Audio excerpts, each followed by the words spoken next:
Les relations commerciales entre les États-Unis et l'Union européenne vont-elles se refroidir ou se réchauffer? L'issue des élections américaines de mi-mandat ce mardi devrait nous aider à trancher.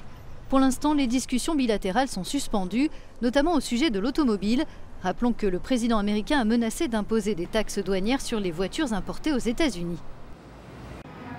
Déjà, les PME européennes qui exportent aux États-Unis de l'acier et de l'aluminium pour la construction, par exemple, subissent les effets de cette guerre commerciale avec de nouvelles taxes de 25 et 10%. Lucio Miranda préside une organisation qui aide les PME européennes à vendre aux États-Unis. Étonnamment, il estime que lors de ce scrutin, une victoire de Trump serait de bon augure.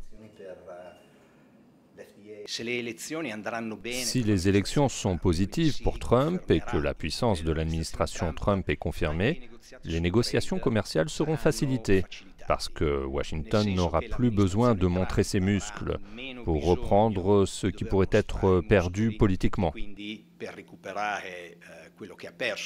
Donc ce sera plus facile d'aboutir à un accord sur les droits de douane. D'autres experts affirment que les taxes sur l'acier ont pour l'instant peu d'effet sur les entreprises américaines, même si certaines ont vu leur coût de production augmenter parce qu'elles importent des pièces ou font appel à des sous-traitants étrangers. L'impact a été contrebalancé par le soutien aux producteurs américains d'acier et de métaux. C'est l'avis de Joseph Audi et à la différence de Lucio Miranda, il assure que ces élections pourraient accélérer la conclusion d'un accord avec l'Europe en cas de défaite du camp de Trump. Les négociations commerciales sont menées sur des années, voire des décennies parfois.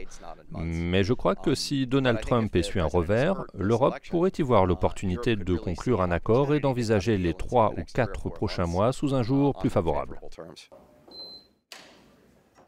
Les États-Unis représentent le plus grand partenaire commercial de l'Union européenne et vice-versa.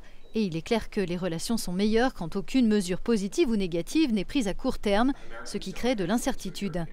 Ici, à la Chambre de commerce américano-européenne de New York, Yvonne Benninger estime que si les démocrates obtiennent un bon résultat, il est difficile de prévoir l'impact sur le commerce. S'ils reprennent la Chambre des représentants et qu'ils commencent les procédures d'empêchement, cela va créer plus d'incertitudes. S'ils reprennent la Chambre, cela va freiner l'action du président, ce qui est probablement une bonne chose. Mais le fait est qu'en attendant, la Chambre n'agit pas en matière de commerce.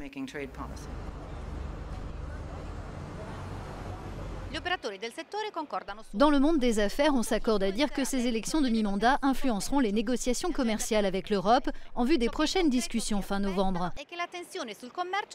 Son issue permettra aux entreprises de savoir si elles peuvent réellement espérer une embellie dans le ciel du commerce.